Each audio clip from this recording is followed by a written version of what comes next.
Bonjour, nous nous rencontrons donc dans le cadre de la suite du sujet qui a été traité sur le système de management de l'environnement.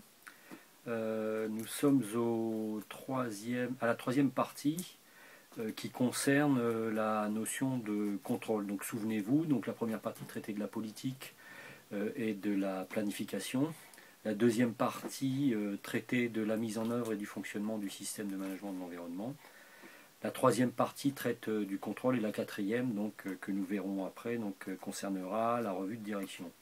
Donc dans la partie contrôle, il s'agit de mesurer et de surveiller la performance environnementale donc, du système de management environnemental de l'organisme, de mesurer donc, sa performance opérationnelle à l'aide d'outils et d'indicateurs qui permettent de piloter le système lui-même. Donc c'est un exemple de type d'indicateur que l'on retrouvera, donc c'est des indicateurs notamment de consommation, hein, dit aussi indicateurs de performance opérationnelle. Et nous retrouverons par exemple les indicateurs de management. Un autre exemple, donc c'est par exemple la réalisation des sensibilisations concernant l'environnement et les aspects environnementaux et un impact significatif dans l'organisme. Une notion importante à bien prendre en compte sur ce chapitre de la norme, c'est l'étalonnage du système de mesure. Ce qui arrive souvent qu'il y ait des écarts sur ce point. La deuxième chose à bien regarder, c'est la notion de veille réglementaire, qui fait partie aussi du contrôle, et dans lequel on va évaluer la capacité de l'organisme à avoir une veille et des moyens de contrôle réglementaire qui lui permettent donc d'alimenter la donnée d'entrée qui va permettre d'identifier les nouveaux textes réglementaires éventuellement applicables aux activités produits-services de l'organisme. Cette nouvelle identification de texte, généralement provient de directives européennes qui sont retranscrites ensuite en droit interne pour pouvoir être applicables. Ne pas oublier dans ce cadre-là d'évaluer aussi par rapport aux écarts réglementaires le niveau de risque de ces non-conformités.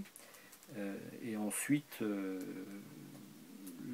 l'autre partie de la notion de contrôle consiste à établir à travers les audits, les diagnostics et le contrôle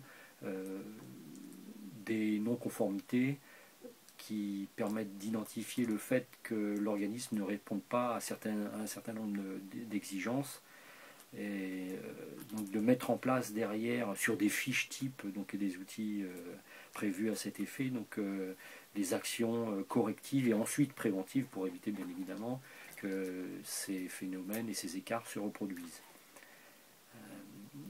Une autre partie du contrôle consiste à bien maîtriser ce que l'on appelle la gestion des enregistrements, puisqu'à chaque fois qu'en fait on va auditer, on va évaluer une exigence de la norme, il se peut qu'il y ait un enregistrement associé qui est ni plus ni moins la preuve que l'on a bien répondu à cette exigence.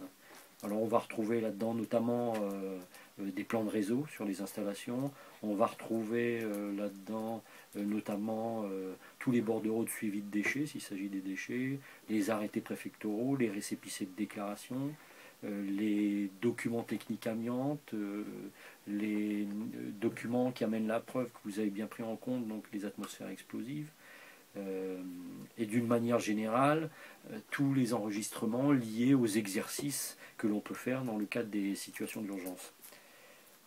Suite à ça, et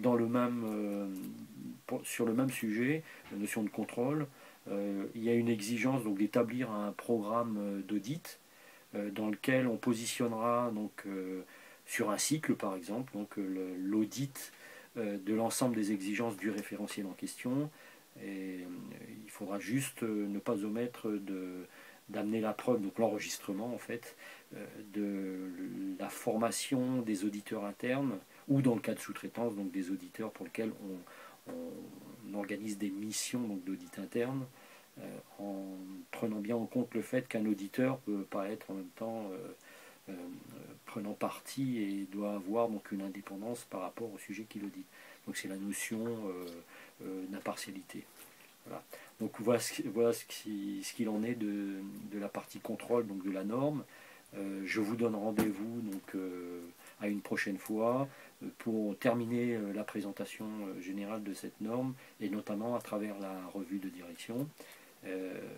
N'oubliez pas, donc vous pouvez nous rejoindre sur le Facebook d'Engacha SARL. À bientôt pour le prochain sujet à traiter. Au revoir.